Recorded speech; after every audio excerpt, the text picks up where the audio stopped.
My name's Elizabeth. I'm just going to do a quick introduction. You're here for the Hidden Learning and Processing Disorders webinar with Dr. Lisa Hancock. Dr. Hancock is a licensed clinical psychologist. She provides neuropsychological assessments for ages 2.5 through adults. And she has lots of experience working with all kinds of disorders and helping people with them through assessment. She's worked with learning, processing, anxiety, behavioral disorders, ADHD, autism spectrum disorder, dyslexia, you name it. For this webinar, the chat has been turned off, and we're going to be using the Q&A feature. We'll remind you about this again later, but there is a little cube of dots in the lower right-hand corner of your screen. And if you click on that and scroll down, you should be able to see Q&A. It says there's no questions yet. And I'll be leaving a reminder about this as well. Okay, I'm going to go, and Lisa, it's yours. Awesome. Thank you, Elizabeth. Welcome, everybody. Okay, so I'm so excited about doing this. It's a talk I really enjoy. And of course, I'm always tweaking it as things change. So today, we're going to talk about hidden learning and processing disorders. So challenges that are invisible on the surface, but can have a significant impact on how an individual learns, socializes, and feels about themselves. So this is something that I frequently encounter because I work with gifted and twice exceptional people. Where advanced cognitive abilities can minimize the appearance of learning and processing disorders and even hide them completely unless you know what to look for. Thus this talk. So the subtitle says it all. It might not be what you think it is. Many of the behaviors we associate with laziness, defiance, or lack of motivation are actually signs of an undiagnosed neurological difference. Okay, so moving on. Quick overview of what we're going to cover today. I know people are like, what are we going to talk about? So here you go. We're going to start with what hidden learning disorders actually are, walk through the most common types one by one. I'll show you what they look like in everyday life, why they're so often mistaken for behavior problems. We're also going to cover anxiety and mood disorders, which frequently co-occur with learning differences. We'll bust some common myths. We're going to consider how different types of bias result in disparities. And again, feel free to enter your questions into the Q&A as we go. If you have a question out, you can just kind of put it in. Elizabeth's going to nicely monitor that for us. If there's something that you need to know now, a burning question, you're like, oh my gosh, we can't move forward unless I have this answered. We'll try to keep an eye on that and answer them as we go. But most of them we're going to hold until the end just so we get everything in. I've tried to condense a lot today. This talk could literally be 3-4 hours. Okay. So what exactly are hidden learning disorders? Neurological differences in how the brain processes information. Key word here is hidden. So unlike a physical disability, you can't see these things. There's no cast, no wheelchair, no outward sign. Notice that 1 in 5 statistic I have up there, supported by peer-reviewed research, and it's actually the number the National Center for Learning Disabilities will cite. So that number would mean that in a classroom of, say, 25 students, about 5 of them are dealing with some form of learning or attention difference. So what I want to emphasize is what these disorders are not caused by. Nothing to do with intelligence, effort, or parenting. So these are differences in brain wiring that individuals are born with. Okay, so now let's back up a little bit because learning and processing disorders are actually part of a larger category called neurodevelopmental disorders. So I probably should have called this, hidden neurodevelopmental disorders, but big word turns people off. I feel like learning and processing disorders is a lot more welcoming, and it's what people are often more familiar with. But learning and processing disorders are types of neurodevelopmental disorders. Neurodevelopmental disorders stem from differences in brain development, affect how information is learned, processed, and used, and impacts various academic and social skills. So these are things that come from differences in how the brain develops, and they affect how someone takes in, processes, and uses information. So parents often ask me at this point, what's the difference between developmental disorder, developmental delay, and neurodevelopmental disorder? So honestly, there's quite a bit of overlap. A developmental disorder is a broader term for when a child isn't hitting milestones at an expected age. Sometimes we're thinking, oh, they'll catch up. Many of those actually will turn out to be a neurodevelopmental disorder in nature. So the important thing for you to know is that there's an umbrella Notice the little umbrella icon up there for you. So this umbrella includes not just learning disorders like dyslexia, but also processing disorders, autism spectrum disorder, ADHD, and language disorders. And individuals can have multiple of these conditions at the same time. So learning disorders are brain-based conditions that affect specific academic skills. So let's have a refresh on the 3 most common ones that you might encounter. So dyslexia is the most common learning disorder. Affects reading, recognizing words, sounding them out, reading fluency. If an individual is bright and articulate but struggles with reading, dyslexia may be the reason. Dysgraphia impacts writing, but this isn't just about messy handwriting. It also affects spelling, the ability to organize thoughts on paper. If someone knows the answer but can't seem to get it from their brain onto the paper or even typed, this could be a factor. Dyscalculia affects math understanding, number sense, calculations, estimation. If you've got someone struggling with math concepts that seem to come easily to same-age peers, dyscalculia might be worth exploring. So again, the key thing to remember, these are real neurological differences. This is not a reflection of intelligence or effort. Processing disorders, different from learning disorders, though they often overlap. You'll notice that's a common theme with everything I talk about. There's so much overlap between everything, which is why figuring out what's going on is difficult. With a processing disorder, the senses work fine. The eyes see, the ears hear, but the brain has difficulty making sense of that information. Auditory processing disorder means hearing normally, but having trouble interpreting what they hear, especially in noisy places like a classroom. If someone frequently asks what or seems to mishear instructions, this could be why. Visual processing disorder affects how the brain interprets what the eyes see. Someone might confuse similar-looking letters, have trouble with spatial awareness, or struggle to copy from the board, right? A lot of copying from the board happens. For language and communication, some people struggle to express themselves. That would be expressive language. Others have trouble understanding what's being said to them. That's receptive language.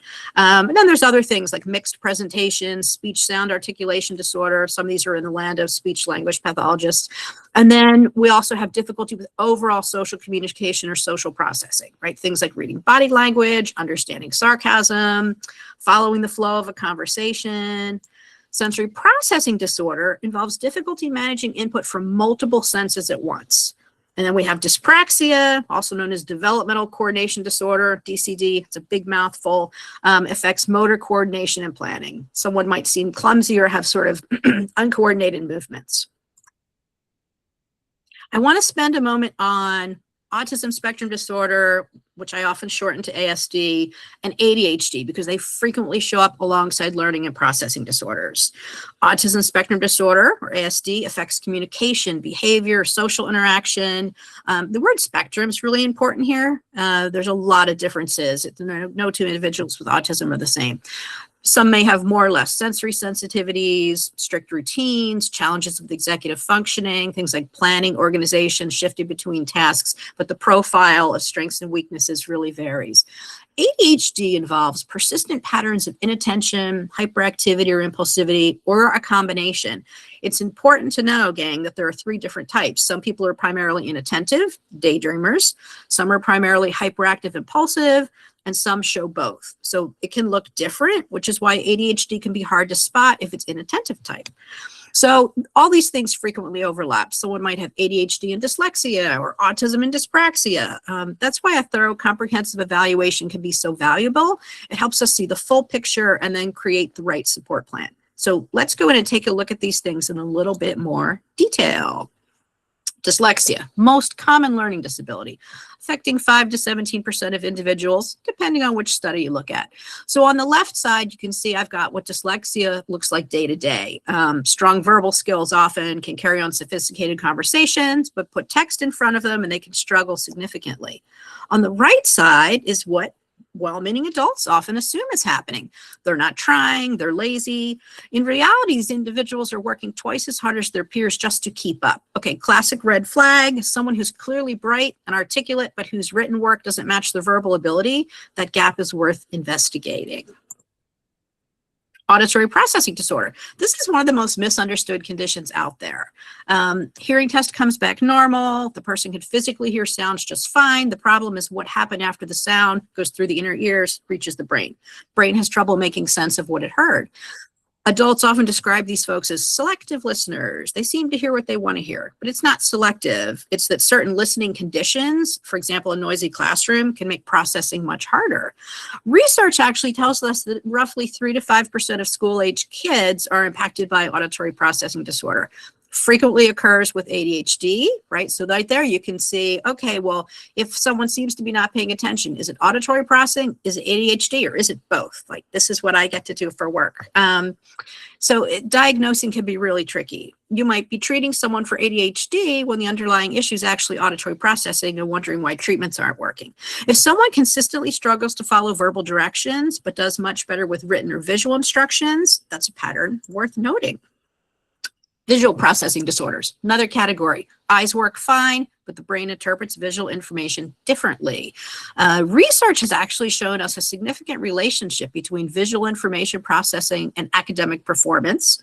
More recently, Williams and colleagues found that brain-related visual processing problems may affect roughly 1 in 30 primary school children. Again, it's going to depend on different research shows different numbers, many of whom go undiagnosed. So I've broken this down into 3 different types. So there's spatial processing, which affects how we judge distance and positions. These might be people who bump into things, messy handwriting. Discrimination issues can cause someone to confuse similar looking letters and numbers, right? Classic BD reversal. In your head, you're thinking, isn't that dyslexia? Yes, it can be. And it can be visual processing, and dyslexia and visual processing often go hand in hand. So you're seeing where all these overlaps come in. Visual memory issues might mean someone can't retain what they've seen, right? So if someone's reading something and then doesn't remember, we might be like, well, were you paying attention? Or do you have a reading disorder? Could it be visual processing? Someone might look at a word, look away, and actually not be able to recall the word, which is a test that I give. Copying from a board, extremely difficult. So folks with visual processing disorders can pass a standard eye exam with perfect vision, and it's why it often goes undetected. All right, dyscalculia. I feel like this one's lesser known out of the learning disorders. It's often called math dyslexia, but it's a distinctly different condition. It affects how the brain processes numerical information. What makes it tricky is that many parents and teachers will attribute math struggles to the child, not being a math person. I'm sure you all have heard that, not a math person. But dyscalculia is a specific neurological condition. It's not a preference. Signs include difficulty with concepts that seem intuitive to others, quantity, telling time, counting change, estimating. These students often do very well in reading and writing, so it just seems oddly discrepant what is up with math. So that uneven profile, strong in some areas, struggling in others, is a hallmark of specific learning disabilities. Note the distinction on the right. Dyscalculia is not the same as math anxiety, although the two can go hand in hand. Somebody can have both. All right, dysgraphia. This affects the physical act of writing. This is not the messy handwriting thing. This is difficulty getting it from your brain onto either the paper or even typing. So the physical act of writing is affected, as well as the cognitive processes involved in getting the thoughts from the brain out onto either the paper or the screen. So parents and teachers often will notice handwriting first if it's written. It might be messy, inconsistent. The student has odd pencil grip and whatnot. But the bigger issue with this, when we're talking about dysgraphia, is that there's a gap between what the individual can say and what they can write. These students are often verbally articulate and full of ideas, but getting ideas, again, out of the head and onto the paper or the screen is exhausting. They may spend an hour on a paragraph that takes someone else 15 minutes. So over again, on the right side, what I've shown you is common misperceptions. Well-meaning teachers and parents will label these kids and teens and young adults as sloppy, lazy, or not trying, when in reality their brains are working overtime just to form letters on a page. So again, it's a neurological difference, not an attitude problem.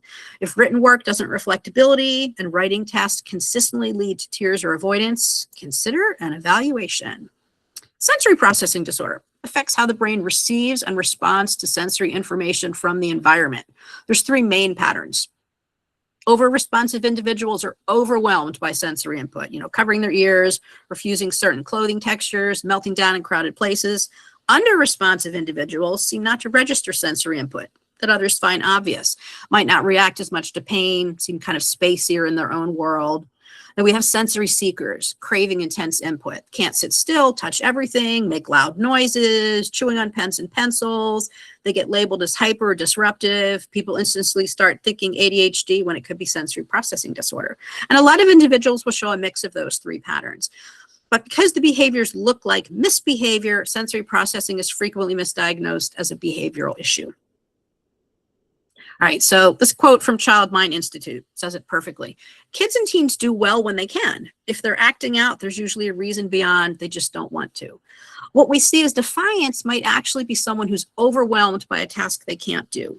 What looks like not paying attention might be someone whose brain literally can't process auditory information fast enough. Class clown, often masking embarrassment about not understanding the lesson, right? The student with meltdowns may have experienced repeated failures that is built up unbearable frustration.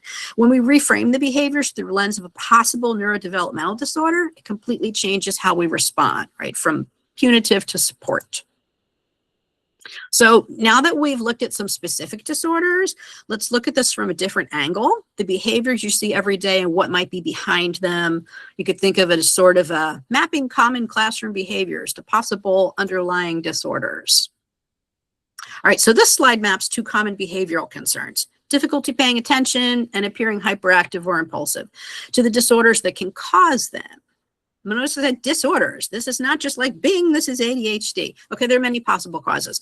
Sensory processing issues can make a noisy classroom overwhelming. Auditory processing problems could mean a child or teen hears fine, but the brain scrambles the message. Anxiety and depression, and we'll talk more about these later. Anxiety and depression can create so much internal noise that someone simply can't focus on what's in front of them. I've also included ASD here because many individuals on the spectrum struggle to focus on things that aren't their area of interest. You know, for example, they might spend hours absorbed in dinosaurs or Minecraft or fixing their car, but can't sit through a 10-minute math lesson. That's not laziness, it's how their brain prioritizes. Children and teens with ASD, and keep in mind, just a reminder, I'm just shortening autism spectrum disorder to ASD because it's a mouthful to say that every time. So children and teens with ASD also often have difficulty with the many transitions during the school day, switching from reading to math, moving from the classroom to the cafeteria, and each transition costs them attention and energy. So over on the right side, high energy or impulsive behavior can be ADHD, but it can also be sensory seeking, like someone who needs to move to feel regulated. Anxiety-driven hypervigilance that looks like restlessness, or repetitive movements associated with ASD that a teacher might mistake for fidgeting. So if your child or teen, again, or young adult is struggling with focus or seems hyperactive, it's worth exploring multiple possibilities rather than assuming a single diagnosis. So a thorough diagnosis is going to come into play. And I just want to throw this out there. I know we're sort of focused on school-age kids and teens, but everything I'm talking about also applies to young adults as well as older adults, especially since, you know, Summit Center here, we sort of function in the world of gifted, twice exceptional individuals. Because of, hopefully what I'm showing you is because these things are hidden, they're often not picked up. I have people that I work with who actually come back in college, law school, medical school, and they've had an undiagnosed learning processing issue the entire time, which hasn't been picked up for various reasons. So even though I keep saying children and teens, since it's mostly parents here today, all of these things also apply to young adults and even older adults. Okay, back to slides. All right, so this slide addresses three patterns that people often attribute to personality or attitude: perfectionism, defiance, and emotional overreactivity. Perfectionism isn't always the positive trait we assume, right? When it's driven by rigid thinking in ASD or compulsions in something like obsessive compulsive disorder, an obsessive need for perfection in obsessive compulsive personality disorder, or performance anxiety, right? Then it becomes a real barrier to learning and causes tremendous distress. Just another question that often comes up: the distinction between obsessive compulsive disorder and obsessive compulsive personality disorder can be somewhat important. With OCD, a student might check their answers 5 times or erase and rewrite a word repeatedly, not because they want it perfect, but because they feel compelled to repeat the action a certain number of times to relieve anxiety. With obsessive compulsive personality disorder, the student erases because the letter doesn't look right, it needs to be perfect. So again, even within something like a behavior that we're viewing as perfectionistic or obsessive compulsive, it again can be multiple different things. The results can look similar, but the motivation's different. The way we handle all of these things is different. Someone with obsessive compulsive personality disorder might spend an hour on a single paragraph because nothing meets their internal standard. Remember earlier we were talking about someone might spend an hour on a paragraph because they have dysgraphia. So again, all of these things we have to figure out where's the behavior coming from. Folks with perfectionism may refuse to turn in work they consider imperfect, which teachers often misread as defiance or procrastination when it may actually be anxiety driven. Okay, defiance. What looks like defiance? Questioning authority, inflexibility, argumentativeness. All the gifted parents out there are thinking that's normal gifted stuff. To a degree, yes. But it may actually be rigid thinking patterns associated with autism spectrum disorder. It could be irritability and emotional dysregulation seen in oppositional defiant or disruptive mood dysregulation disorder. For example, a student with ASD who refuses to start an assignment might not be defiant. Maybe they're overwhelmed by unexpected change in routine. A child with disruptive mood dysregulation disorder, which is a childhood depressive disorder that looks very oppositional defiant, might have an explosive outburst that seems wildly out of proportion to the situation, but their brain is genuinely struggling to regulate the emotion. And that last one, emotional overreactivity, can stem from ADHD. These individuals often feel emotions more intensely, have difficulty putting the brakes on their reactions. It can come from ASD, where sensory overload triggers a meltdown that looks like a tantrum, but is actually a neurological response. Or it could be anxiety, where the person catastrophizes. A small mistake on a test becomes, I'm going to fail everything, right? So the key is understanding what's driving the reaction, because the response for each is very different. All right. Social challenges and sensory sensitivities are two areas where parents often feel most helpless, because these affect their child's or teens or young adults' friendships and daily comfort. So on the left, we've got social difficulties can stem from autism spectrum disorder, ASD, social communication disorder, sensory processing issues that make a child seem different to peers, auditory processing disorder that affects conversational understanding, or even ADHD impulsivity that can strain friendships. So over on the right, heightened sensitivity to stimuli, it isn't children being dramatic. Sensory processing disorder can cause genuine distress from sounds, textures, or lights. Auditory processing and visual processing disorders can affect how sensory information is interpreted. And ASD may involve self-stimulating behaviors, often called stimming, as a calming mechanism. So if an individual avoids certain environments, covers their ears, has meltdowns in busy places, or is struggling to make friends, these are some possible explanations for why.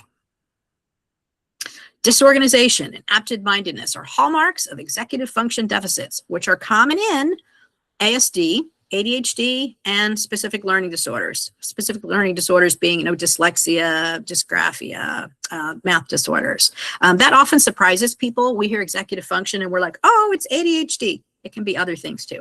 Anxiety and depression can also impair executive functioning. Not working to potential is the most common complaint teachers have about kids and teens with hidden disorders. Their output doesn't match their ability. This gap is a red flag, not evidence of laziness. And I liked this quote from psychologist Tony Atwood on ASD. Children may underperform when they experience a curriculum and teaching style that doesn't accommodate their cognitive and sensory profile. That same principle applies to many hidden disorders. All right, so unidentified learning and processing disorders, as well as ADHD and ASD, don't just affect grades, they affect the whole child. Academically, these students fall further behind over time. The gap between their ability and their performance actually widens. I know that sounds like the opposite of what we'd expect. People are like, oh, they're different in the beginning, and as they get older, they all kind of even out.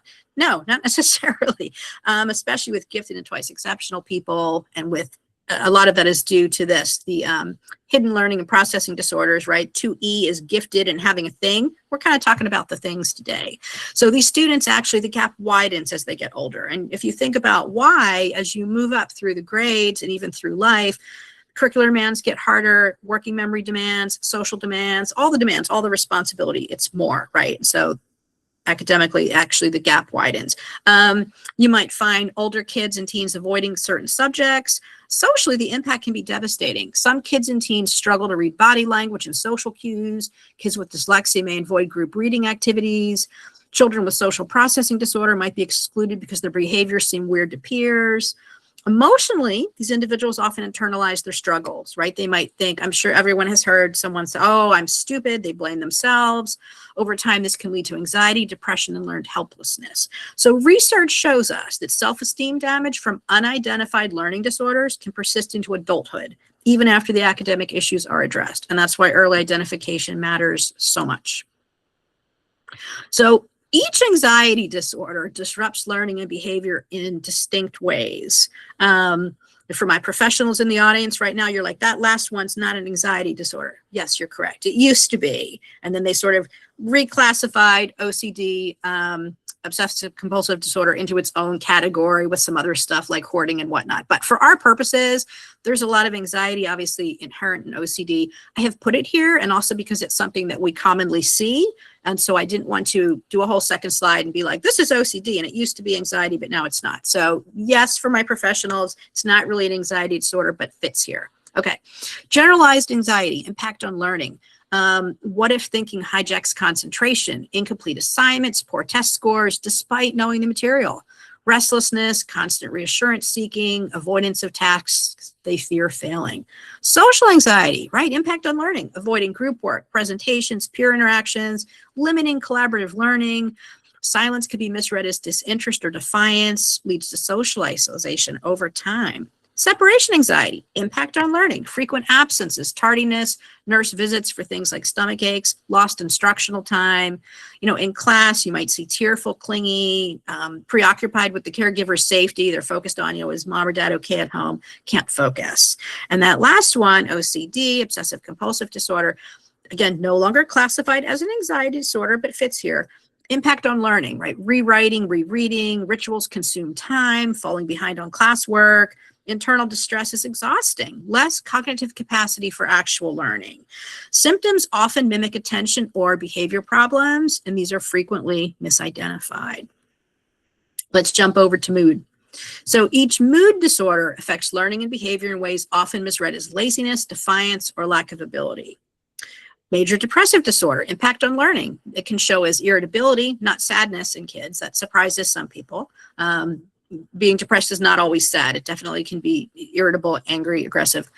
Teachers will often read it as a behavior problem. Low energy, poor concentration, leads to incomplete work, failing grades, withdrawal from discussions.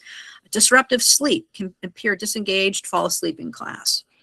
Bipolar, otherwise known, manic depressive, impact on learning, manic phase, impulsive, talking excessively, can't sit still, gets mistaken for ADHD. Depressive phase, can't get out of bed, missing school, sitting silently through lessons. It's sort of a dramatic inconsistency between those two sets of behaviors, makes it really hard for teachers to then set expectations for the students. The next one, some folks might not be familiar with, disruptive mood dysregulation disorder, or DMDD for short.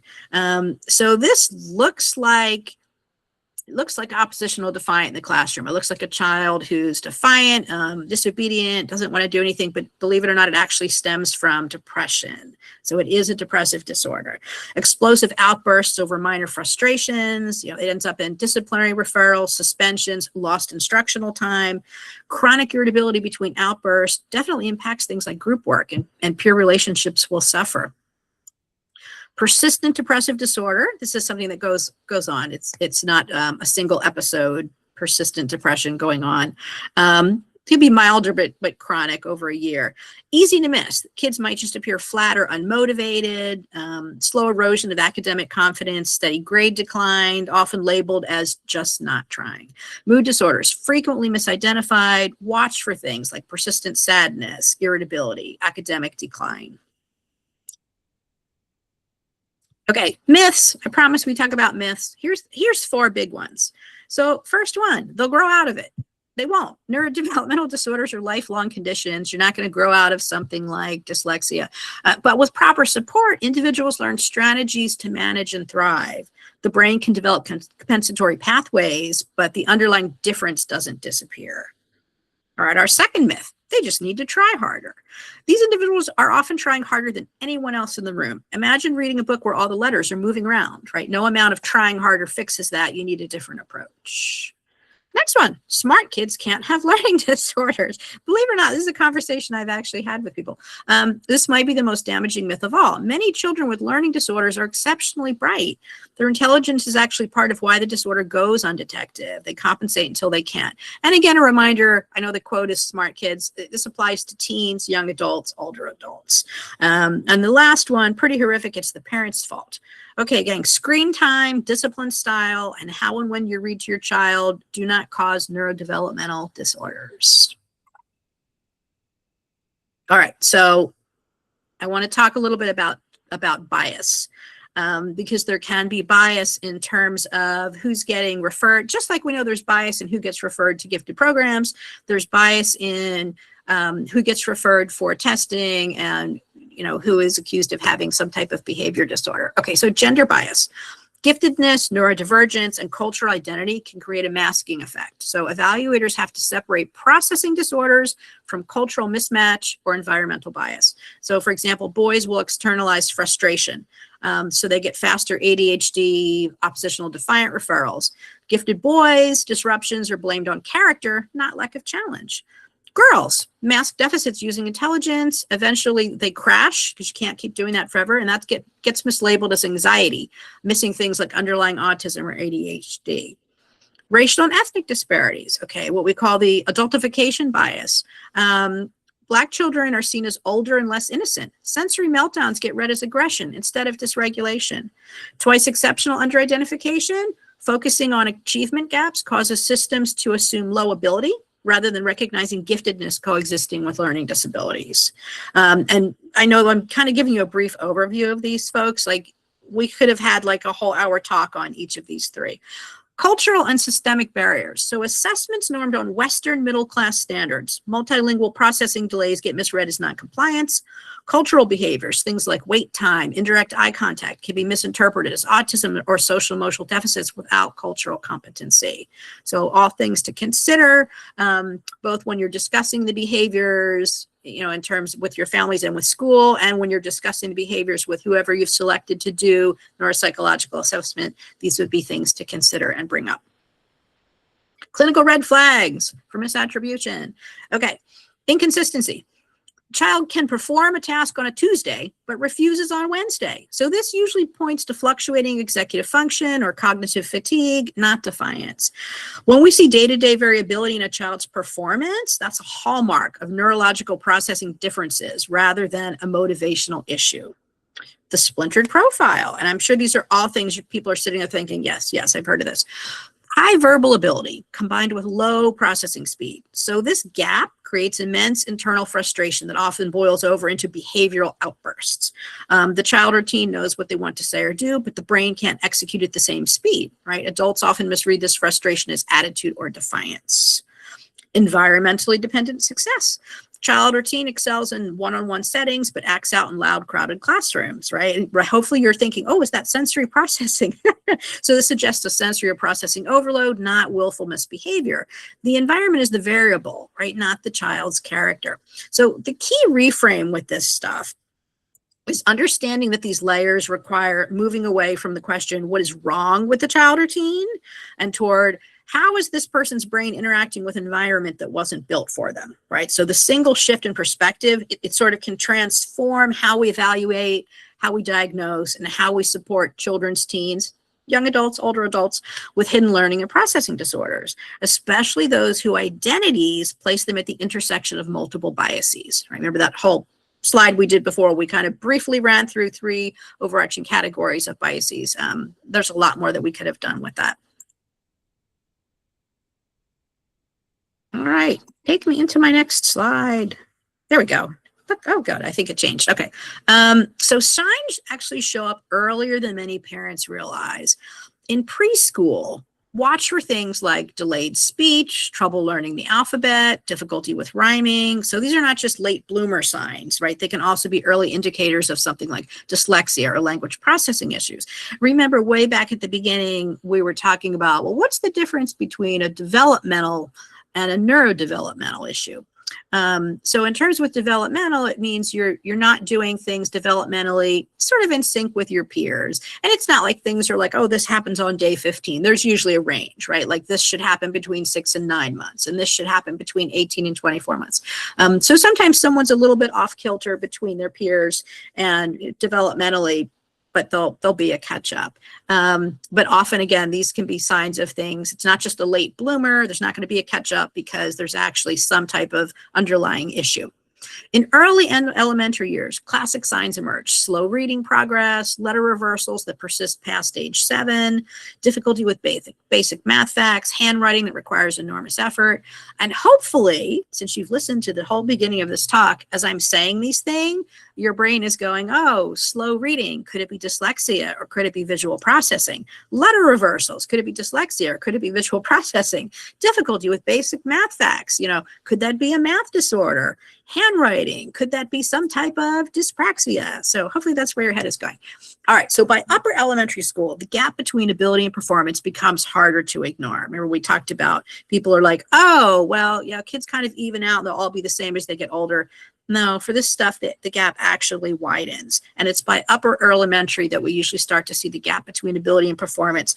And it becomes harder to ignore. It's one of the things that makes doing evaluations really tricky, because if we go back and we look at academic history, we'll be like, oh, this doesn't make sense. They always did really well. All of a sudden in, sixth grade, why are they not doing as well? I guess they just don't care anymore. Oh, I don't want to hear that at all. So keep in mind, the child might actually start developing some avoidance behaviors, child or teen, avoidance behaviors, or even anxiety about school.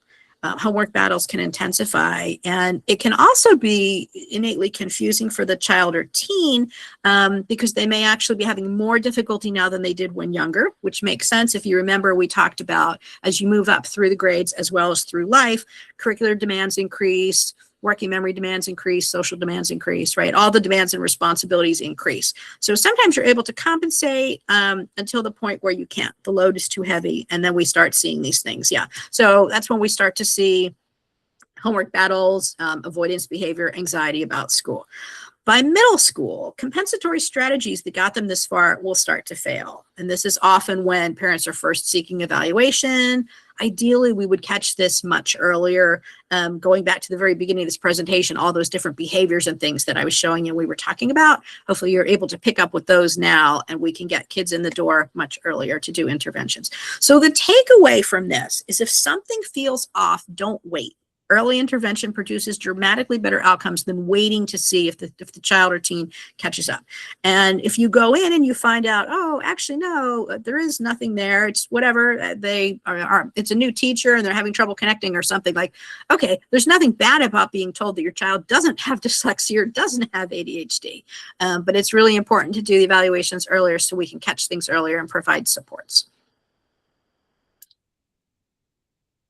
Okay, so if you suspect child or teen has a neurodevelopmental disorder, which again, remember, that's an impressive sounding category that includes learning and processing disorders, ADHD, autism spectrum disorder, language and communication disorders, two things matter most.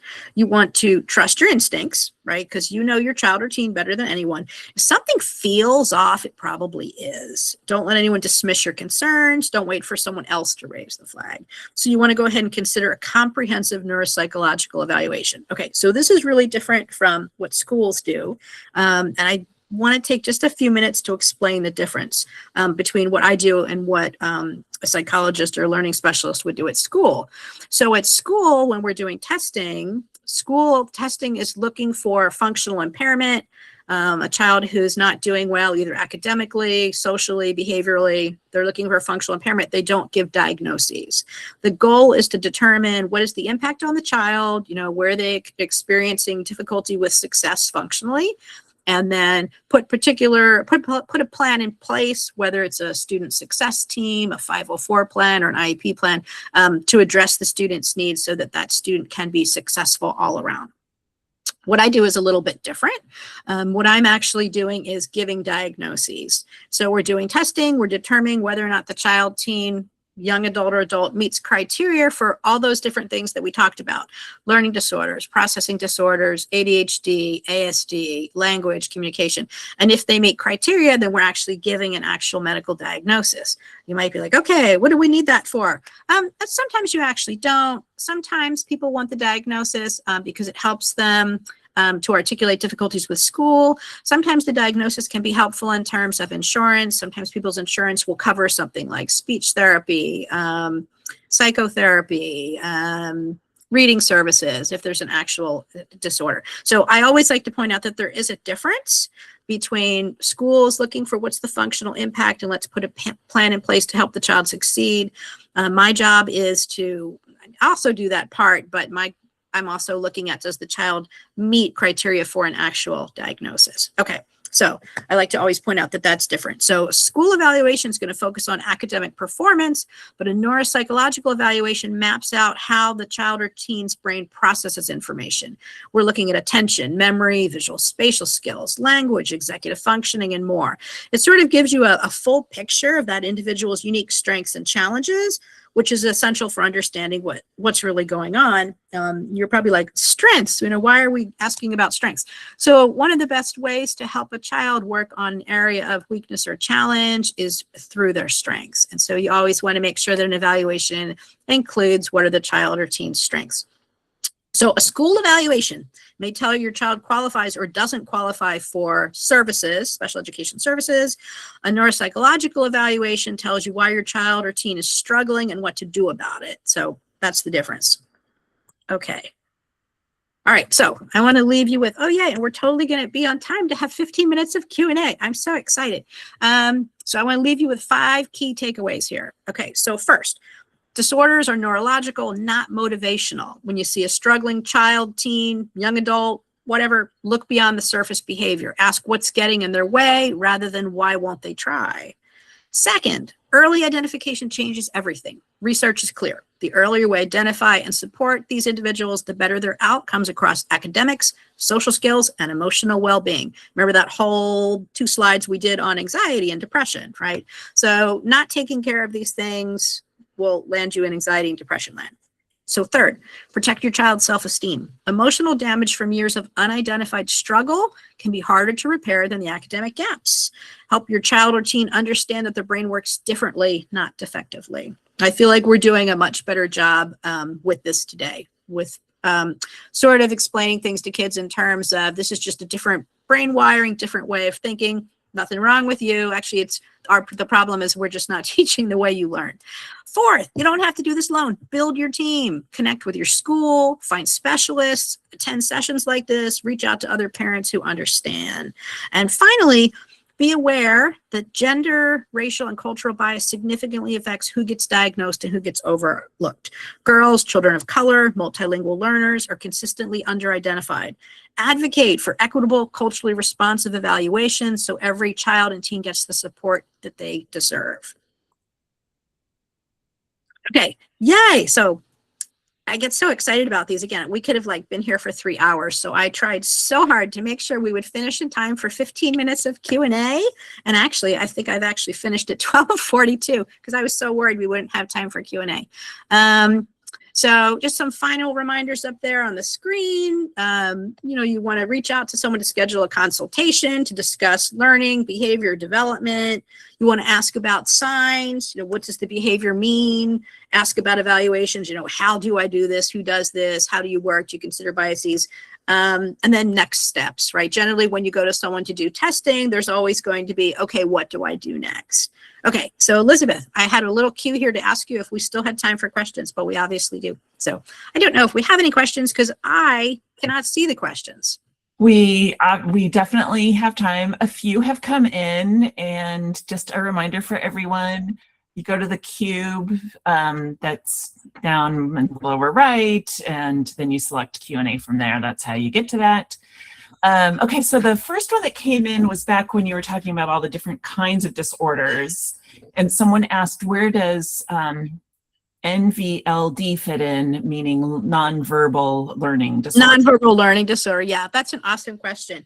So nonverbal learning disorder is not something you diagnose. It's actually not a separate diagnosable disorder. There's not a medical code that goes with it. It's not in the big DSM-5 TR Bible, if you will. So nonverbal learning disorders, it's sort of like a pattern of things that you might see, including things like, challenges with handwriting and whatnot.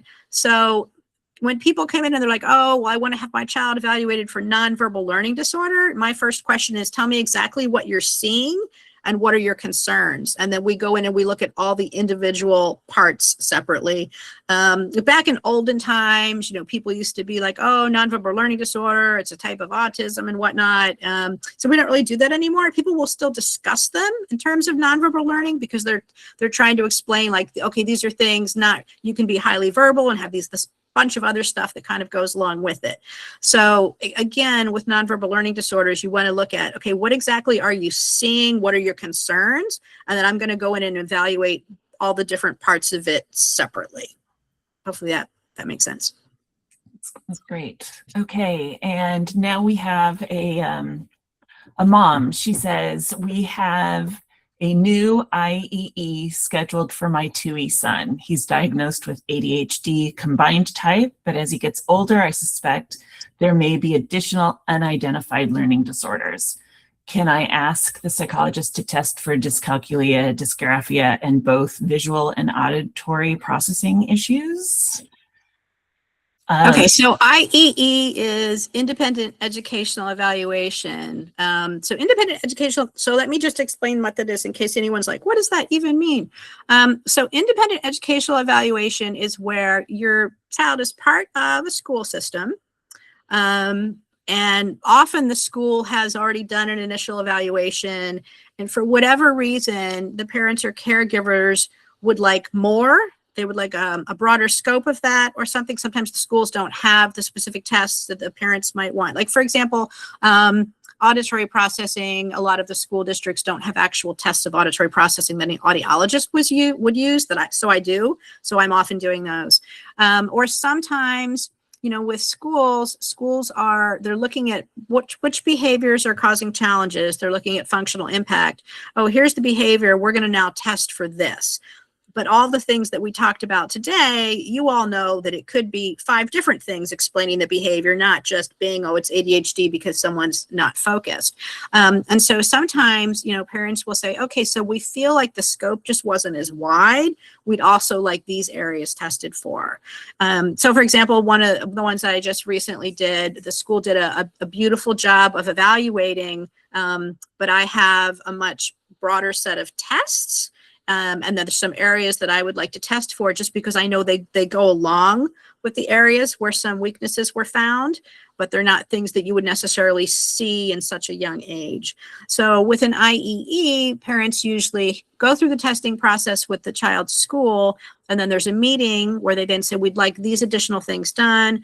Sometimes they're not things that school is able to do, or it's out of their scope or whatnot. And so the parents will then locate an outside tester.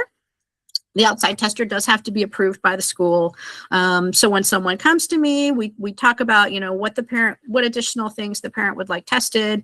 We write up a plan. We send it to school with my CV, resume, and whatnot. The school then approves me to do the independent educational evaluation. The evaluation's done, and then we share the results with the school. And then as a team, we're talking about it, usually in some type of IEP meeting.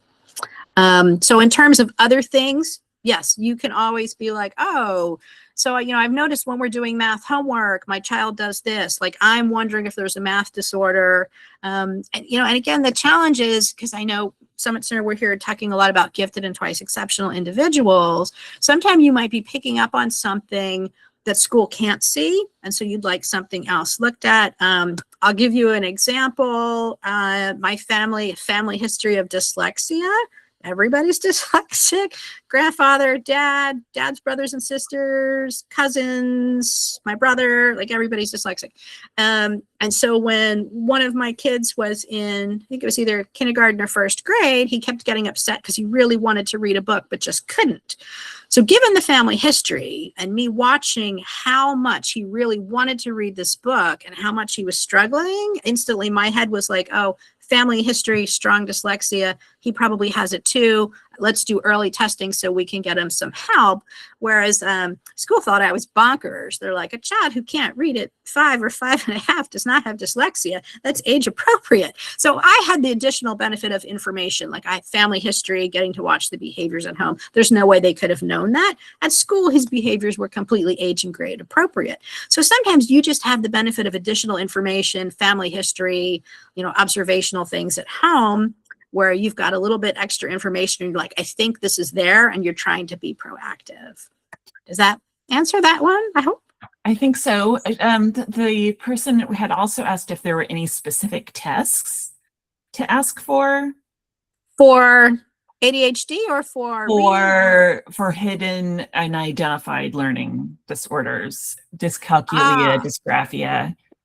Okay, so that's a really good question. And it's not that there are special other tests, it's how you test for it. And if you think back to some of the things we talked about earlier, so suppose, I am thinking, oh, like my child seems to be having issues with, math or reading or something. So it's not like there's one test for something like dyslexia. If I do just one test, it might actually be something a child does really well on. So let me give you an example. So when I'm doing a comprehensive battery for something like dyslexia, reading, I want to make sure that I'm giving a test where they're reading on their own and I'm timing them. I want to make sure I'm doing a test where they're reading out loud and I'm timing them. I want to make sure that I'm testing comprehension when they're reading on their own and can look back. I want to test comprehension when they're reading on their own and can't look back. I want to test comprehension when they're reading out loud and can't look back. Do you see where I'm going with this? Right? Because there can be real differences depending, right? So someone who is reading on their own, who's very dyslexic, they can often get through it. They'll just go faster. They'll skip non-important words or whatnot, all the little words. It doesn't matter if you mispronounce or read something incorrectly. You get the overall gist and you get the comprehension questions. Some people will read the comprehension questions and are really good at going back and scanning to get the answers. But they can't recall. Or we talked about some dyslexic, if you put a word, can they then recall the word later? So these are the folks where sometimes they're reading the beginning of the sentence, and by the time they get to the end of the sentence, they've forgotten what's at the beginning. Well, if you're testing for comprehension and they're allowed to look back, right, and they work faster than other folks, then they can probably still do it. But if you can't look back, now I'm testing the recall. Also, when we're talking about reading, right, if the reading rate is slow, is it because they're dyslexic, or is it because something's off with saccadic eye movements with visual processing, right? So when I'm doing comprehensive test of reading, again, I'm testing comprehension, both reading on their own out loud. I'm testing reading rate, both on their own and to me. I'm testing accuracy when they're reading out loud to me. I also actually screen for visual processing. So I'm doing a whole bunch of different things. And then again, you want to make sure that when you look at the results, you're not looking at just one thing. I also do test for processing, for phonics, phonological processing, phonological memory, phonological awareness, all that type of stuff. But for some folks, it's actually not a phonics issue. So I'll have people where it's a phonics issue, I have people where it's not. So actually also when I'm reading, which I do, so I give reading tests that are based on sight words, ones that you have to remember. I give reading based on words that you need to sound out, so more phonetic. And it's really interesting to see. So sometimes those are completely different. You might have someone who does really well on sight words because they can memorize, but they don't know what do well sounding out phonetically. Or you might have someone where they can read amazingly long words phonetically, but they don't have the memory for sight words. So similar when you're looking at something like, is a challenge with math. With math, it's like sometimes, actually, believe it or not, dyslexic processing style can impact math facts retrieval, which could be actually fall under a reading disorder, not a math disorder, which probably sounds weird to you. Although hopefully after this talk, you're like, oh, that totally makes sense. Other things with math, sometimes with kids when they're doing the long division and whatnot, and they're getting all confused, it's actually visual processing because they can't track the columnar format of the numbers. Sometimes with multi-step, I'll have kids where they have really a hard time if it's a word problem and it's multi-step. And sometimes it's because they're dyslexic on the word problem, or they're having executive function challenges figuring out the steps of the word problem. So yeah, not necessarily problems with math. So the point of this, my long answer to this is there's no magic test for anything. You want to make sure that there's a range of things. Even for something like dyspraxia for handwriting, I have kids that do really, really well in handwriting. You would not think they have dyspraxia, but all of a sudden if I give a timed test, then they don't do so well. Great, thank you. We've got a good number of questions, so we're going to try to get through all of these. How to support a student who has one of those splintered profiles, high verbal comprehension, low working memory. Yes, so that can be really difficult. So again, we want to try to work from strengths, right? Strengths-based approach, work on challenges. So, there are different folks that do things to support working memory. There's different programs that support working memory. Like years ago, it was like CogMed was the big thing. A lot of folks are finding benefit from neurofeedback. non-invasive, sort of like electrical stimulation on the brain. You can think of it as brain training. So folks are finding advantages from that in terms of increasing things like working memory. So there are different things that you can use. It may also just be a little bit of accommodation, right? So if there's, if a child needs to read a book and they're not able to read as fast as other people, processing challenges or whatnot, they probably should not be reading out loud in class. It's not fair to give an assignment of, oh, you need to read this chapter before class tomorrow, and then they're struggling to do it at home, right? Then we've got a whole bunch of stuff. Then they're not ready, can't participate in the discussion. So sometimes with these things, they all should be customized. You want to look at what's the specific challenge and what can we do so that they can still access the curriculum, like they can still benefit and learn.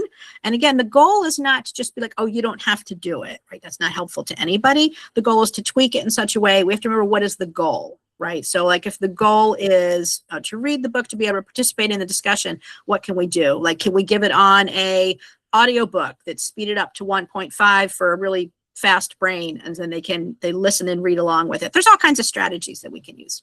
Good questions. Yes, there's some great ones.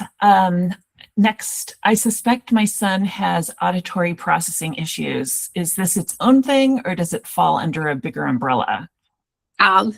Guys are awesome with your questions. Okay, so yes, you can have just auditory processing disorder all by itself.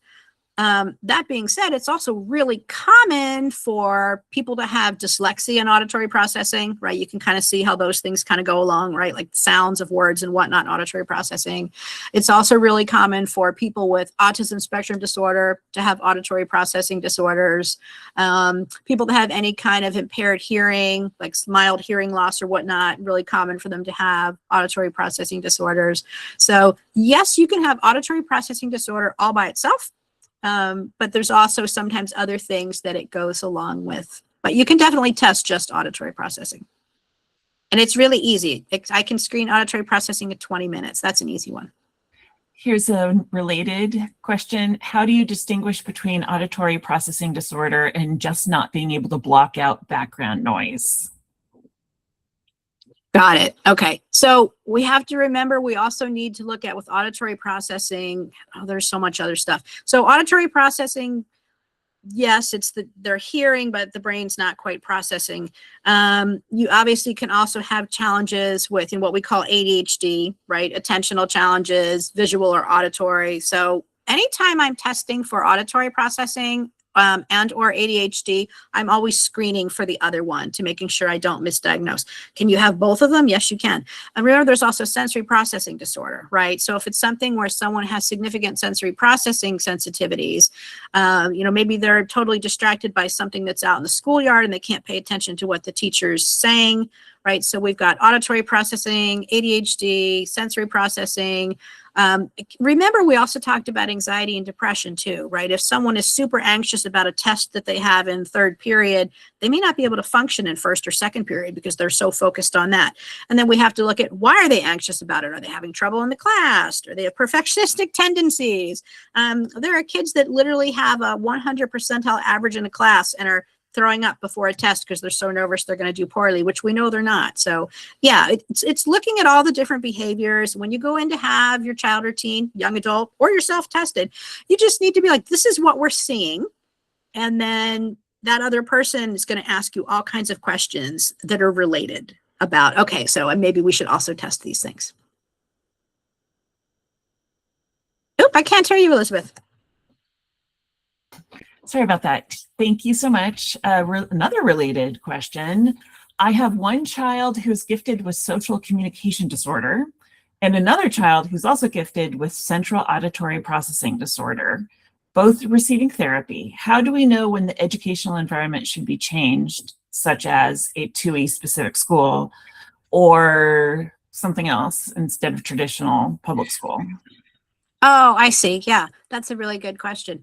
Because often what we're looking for with gifted and twice exceptional individuals is a good environmental fit, good educational fit. So it's like, okay, how do I know? I mean, it kind of sounds like your bigger question is like, how do I know if even if what I'm doing is not perfect, how do I know I can find something that will fit better? Sometimes the other thing fits worse. So a lot of the things that we talked about at the beginning, right? The behavioral things that people see, the red flags, I think I called them, those are things to look for, right? Is the child declining in academics? Has social behavior changed? Has sleep changed? Have eating behaviors changed, right? If there's a behavior that's changed in a concerning way, why is that? What's going on? And sometimes we can make changes within that environment. We're able to put different accommodations in place. Sometimes if we're doing things that are targeting either the CAPD or the social communication disorder, maybe we're missing something else that goes along with it that maybe wasn't presenting before. Remember, we talked about it goes like this, right? And so there might be something where maybe when the child was in kindergarten, they weren't as impacted by something like sensory processing, because kindergarten, you can roll on the rug and squeeze paint and all kinds of cool stuff. In 6th grade, you can't roll on the rug anymore unless you go to a really cool school, right? So sometimes the things pop out later. And, the other thing that we know with gifted and 2E kids is if we have something that works for more than 1 year perfectly, we're just really lucky. we usually have to tweak every year. Thank you. Here's a question that got a few upvotes. Do you have any thoughts on PDA?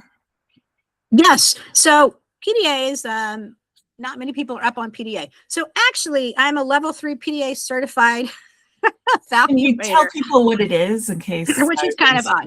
Okay, so PDA stands for pathological demand avoidance. It's not a separate diagnosis. It's actually very well known in the UK, which is where I did my training. It involved me doing training from midnight to 8 a.m. our time. So you could tell I'm dedicated to this to do it.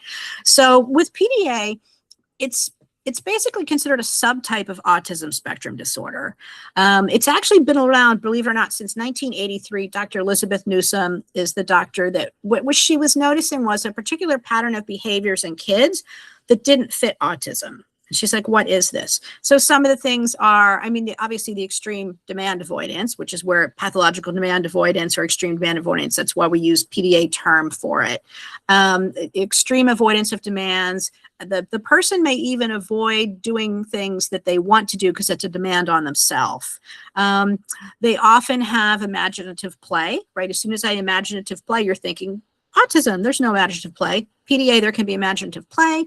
These kids can be a lot more social, and they often are able to use social nuances to manipulate. And I hate to use the word manipulate and have you think it be something, evil.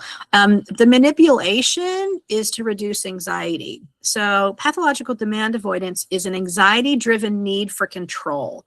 So if you think about it in your own life, right, suppose you're going somewhere and you don't know what time to be there and you don't know what to wear and you don't know if there's parking, doesn't that sound anxiety-producing, right? So the more things that we control for anybody, anxiety goes down, right? So if you know where you're going and what to wear and what the expectations are, right, anxiety goes down.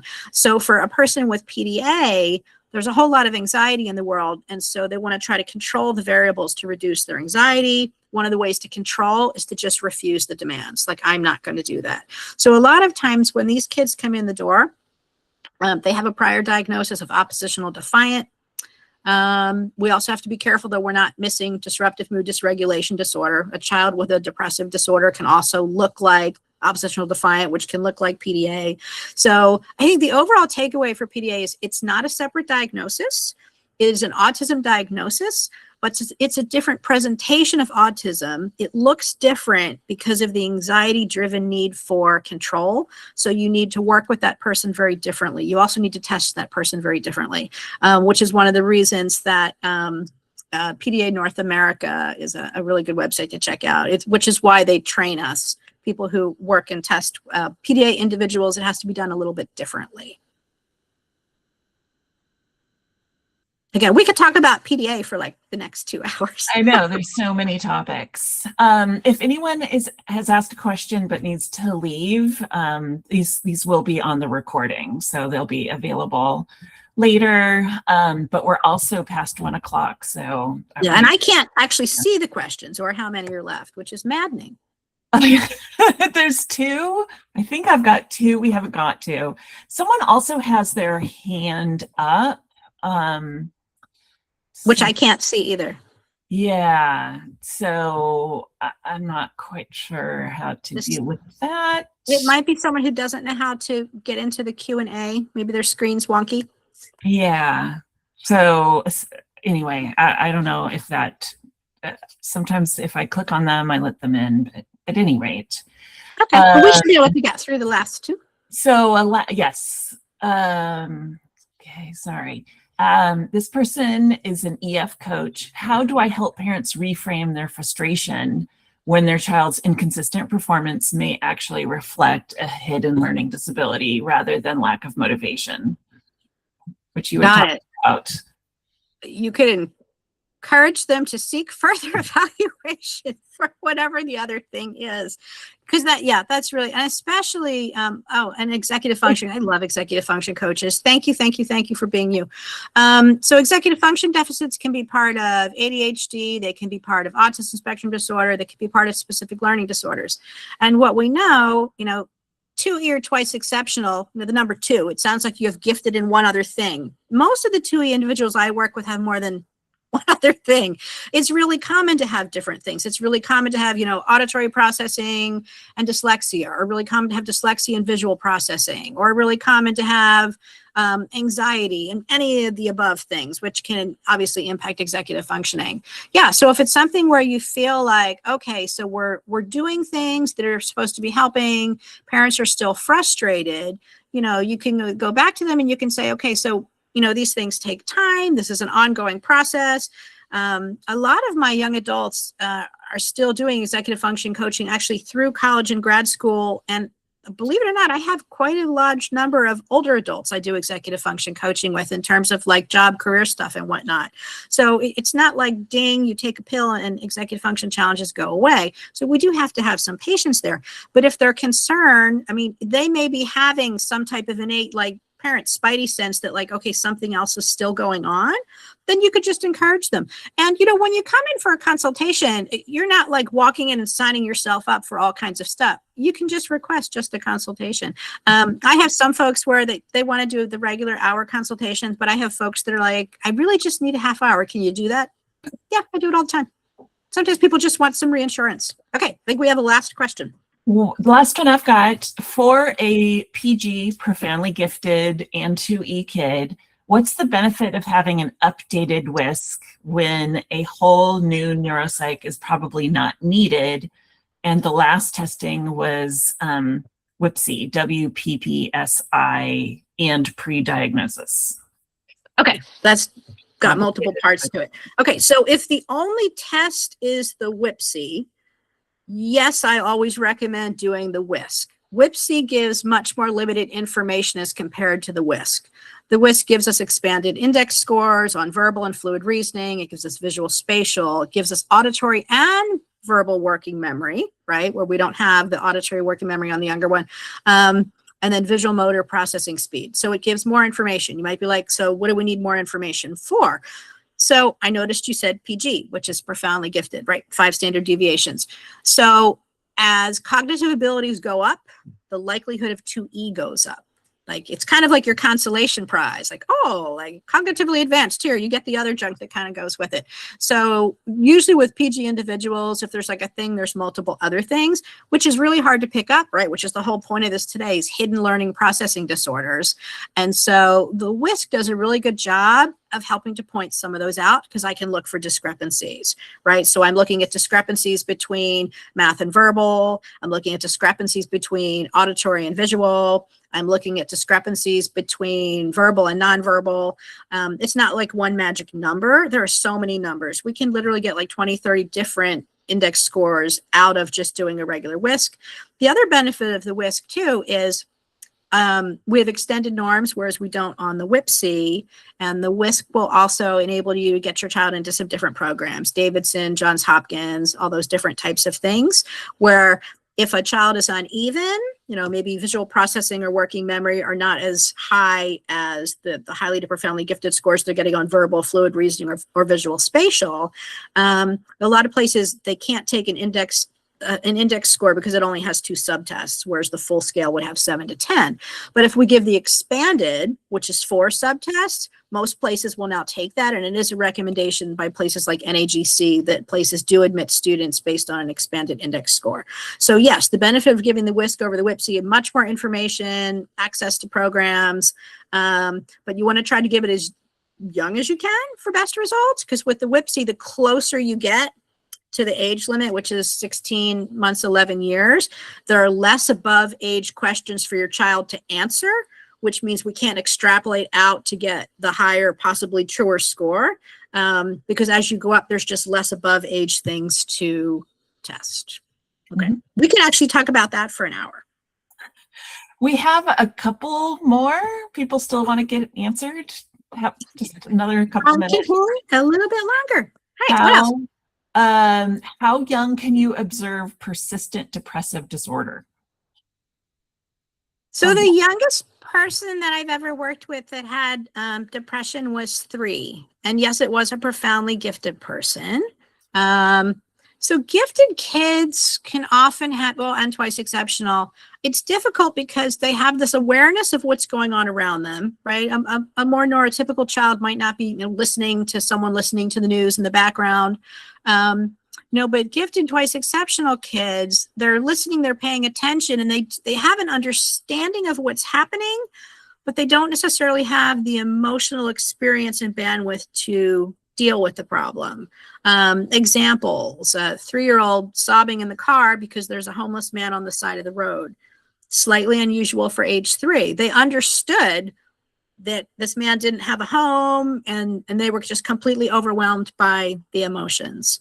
I had someone who was one of the large tsunamis, maybe like 10, 12 years ago or something, and just completely overwhelmed by it because his, at the time, 6-year-old brain was not thinking about the tsunami. He was thinking about people's homes and their cars and their pets and where would they go. And that's where his gifted brain was going. But again, he didn't have the emotional experience to be able to regulate, to deal with that.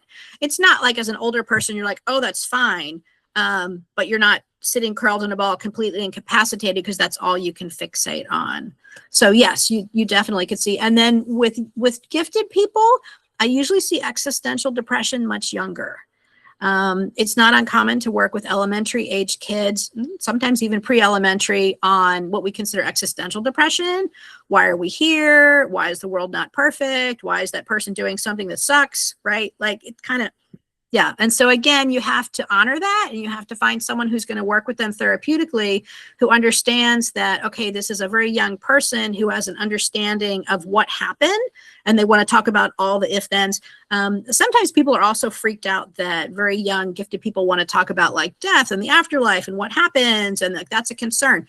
It actually is quite a common topic, and the kids are usually kind of relieved when I'm like, believe it or not, we can talk about that here. It's totally okay. It's not bad. There's nothing wrong with it. You're curious.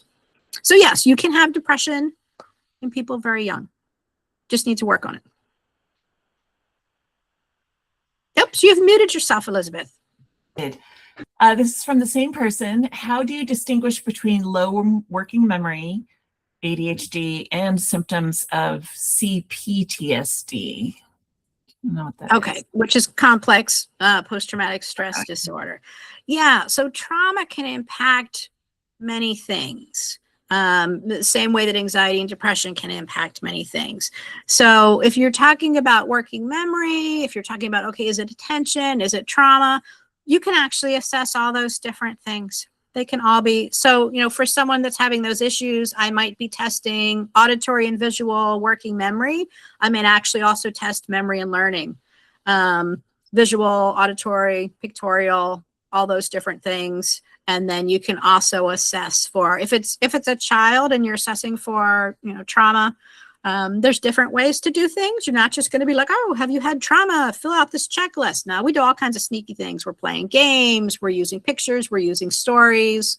We're using colors. We're using crayons, colors to represent emotions or feelings in the body. Yeah, you just have to look at all the different components to figure out where it's coming from. And then, as you all know, because you just heard me bag-libbeling for the last, hour and 15 minutes, it could come from all those places. Yes. Great. Thank you. a few more are still trickling in, so let me know if you want to wrap up. But this one, my PG, profoundly gifted 2E child, did a whisk at age 8. When should she take one again, or is the index score a lifetime score? Excellent question. Okay. Cognitive abilities don't change unless you have a traumatic brain injury, car accident, something like this is going on, right? So intelligence is relatively stable. That being said, there are some people where they seem to like spurt, like they're, oh my gosh, they're so ahead of everybody in second grade. And then like they seem to even out a little bit, sort of like uneven development, which we hear of. Most of the kids I've worked with, it's been relatively stable. Things to keep in mind to redo a whisk, right? So if you do a whisk at age 8, we have extended norms on the whisk. That child who's age 8 is able to answer above age questions, because those questions go up to age 16 and 11 months, and we're able to extrapolate out to get scores in the profoundly gifted range. As you start getting up, like past 11 and 12, it can be harder to get the same high score that you got as a younger child, because we don't have as many above age questions. So if you come in at 16, there's no above age questions because it stops at 16, 11. And it's because adults don't work the same way as kids, right? So as kids, someone who's 8 knows more than someone who's 6. Someone who's 12 knows more than someone who's 10. And so you come in and test as an 8-year-old and you're answering all these above level questions. We're extrapolating out, advancedness, higher IQ. Adults don't work that way, right? So, at age 16, and between 16 and 18, it's not like, oh, an 18-year-old knows significantly more than a 16-year-old. It's not like a 20-year-old knows significantly more than an 18-year-old. And so what we find is that you get older, there seems to be like a ceiling that you hit because there's not the benefit of those above age questions. So, in asking, why would you repeat a whisk? My question would be, why would you repeat the whisk? Like, what are you looking for? Were you thinking that they were sleepy that day? You didn't get some scores that were correct? You feel like they didn't click with the person and you want to see what happens with another person? Did you want to get into a program, but that person didn't do extended index scores and they're uneven, so you need to redo the supplementals, right? So when people come in and ask me, okay, should I redo it? That's my question is, tell me why. Tell me why you're asking, what are you looking for? That being said, if you have someone who's 2E, and you have something like a 504 IEP or whatnot at school, that stuff is usually redone every 2 to 3 years for review.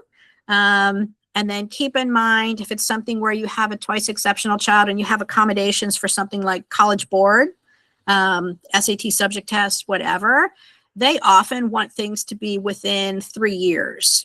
So if you did testing in 3rd grade, and it's a person who is, say, dyslexic, and part of the way you demonstrated the dyslexia was the discrepancy between the IQ test and the achievement test, and then all of a sudden you're trying to get College Board accommodations in 11th grade, you might be like, your testing's too old, we want it updated. That doesn't mean you grow out of being gifted, and it doesn't mean you grow out of being dyslexic. It just means that's the way College Board works. So I often tell people to be looking down the road, right? Like if you have accommodations, then you need to pay attention. Like in your school district, like when you enter high school, do they require it to be within 3 years? Some of them do. Some of them take whatever you had in middle and just roll with it. Colleges. So right now my ears are like overloaded with college accommodations right now. So some colleges will take whatever you had in high school and they roll with it. Some colleges will take it and roll with it if it's within 3 years. Actually, one of the colleges I just did, it's 5 years, which I thought was awesome. Sometimes they want you to update the testing that's relevant, meaning if it's like dyslexia, only updating the reading testing or whatnot, they're not asking for a full neuropsych, repeating the IQ and all that kind of stuff.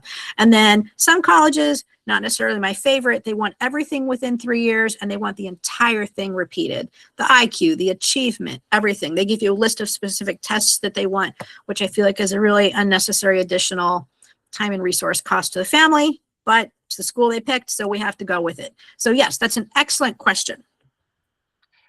This one is, okay. So I'm going to go to the next one that had come in. After diagnosis, how do you work with psychiatry MDs who are not as attuned to the nuances of these diagnoses, especially in 2E kids? Oh, that's too easy. I make sure I know the psychiatrist. So one of the things that we do, and everybody at Summit Center does this, not just me, is we're always developing relationships and contacts. We're always networking. We're going to dinners. We're going to conferences. We're constantly talking with people. So on an everyday basis, I talk with audiologists, developmental optometrists, psychiatrists, speech language therapists. Like, these are all people that I know. And so when I have someone, it can be difficult sometimes if they're far from the area where I have someone. I will actually try to help them find someone. We have a whole network of ways that we request and try to help people find referrals. So yes, with a psychiatrist, I feel like it's really important that the psychiatrist has an understanding of gifted and twice exceptional individuals. For example, one of the ones that I work with, his comment to me when I recently sent him someone new is, he said, "I just love everyone you send. I love working with the gifted 2E population." That's great. And then make sure you get feedback from your people. I never refer someone to someone unless I'm also getting positive feedback. I'll ask folks that I send, what did you think of this person? Did it meet your needs? Did they answer your questions? And so when I get positive feedback from a family I've referred to another provider, that person goes on my list as gifted 2E friendly. Terrific. Someone earlier had asked if there are any APD, so audio processing disorder assessors in the LA area that we recommend. Yes. Yes, Dr. B. Braun. Okay. That's an easy one. Okay. Yeah, and then if you're down southern area, down by Laguna and whatnot, Dr. Maria Abramson. And I'm sure there are other amazing ones. Those are just the two that I know well and recommend. Okay, now this is going to be the last question. No more. Hey guys, I have to go back to work at 1:30. Last question. Exactly. What diagnoses may relate to my 15-year-old 2E daughter not having any concern for grades or meeting criteria for classes? Okay, so just sort of like tuned out, doesn't really matter. Okay. Yeah, so if you go back through all the different things, there was a quote in there, right? Like, if kids and teens could do it, they would do it. So it sounds like she's not able to do it right now. Why is that? So, I mean, is there any kind of perfectionistic anxiety? And this one always throws people. Perfectionism leads to procrastination and not doing things. Because it's so daunting to, like, I want it to be perfect. It has to be a certain way, or even executive function challenges with like, oh my gosh, there's all these different parts of it. Like, it has to have all of this, right? You just kind of, people just sort of freeze. So I know it sounds funny. We think perfectionism means like you do all the stuff and all the extra credit. No, not always. Perfectionism can sort of be like freezing and then procrastinating or even not doing anything. It could be fear of failure. A lot of times with gifted kids in their teens, what I see is there's it's tied to fear of failure. The gifted identity is so entrenched in like, I'm the smart one, I have to do well. You know, if I fail, I'm not so smart. Well, if I don't try, I can't fail, and then I can't be not so smart. So a lot of times it can be racked up in that. Sometimes there could be social immaturity, right? Like, why does this make a difference? They're difficulty sort of, if you think about, sometimes kids can be just a little bit behind, right? Asynchrony is well-known, gifted twice exceptional individuals. Nobody would think it was weird that someone in kindergarten wasn't planning ahead for college, right? But people find it really weird if someone who's 15 is not like, oh, and I need to do this, and I need to do that because then I need to go to college. But it totally happens. Yeah. So gifted twice exceptional people can be really asynchronous, and where you have to remember that often it's the social emotional part in gifted 2E people that lags a little bit behind, that advanced cognitive development. So with someone who's really having motivation challenges, we want to look at what's behind it. Again, is there a hidden learning processing disorder? Is there anxiety? Where is it coming from? Okay, gang. So we are unfortunately out of time because I need to go back to work. But this was so fun. And I love doing it. And as you can tell, like, this is what I'm hyper about. And I literally could have hung out with you all day long. So if you want to talk, we've got contact information up there. You could talk to me. You could talk to anyone else at Summit Center. We all do relatively the same kinds of things. The only difference is there's lots of them up in the Northern California area. If you're Southern Cal, you're stuck with just me. Thank you so much, Lisa. Thank you, everybody, for coming. I opened up the chat again if you want to send any, any comments, because questions are over. But yeah,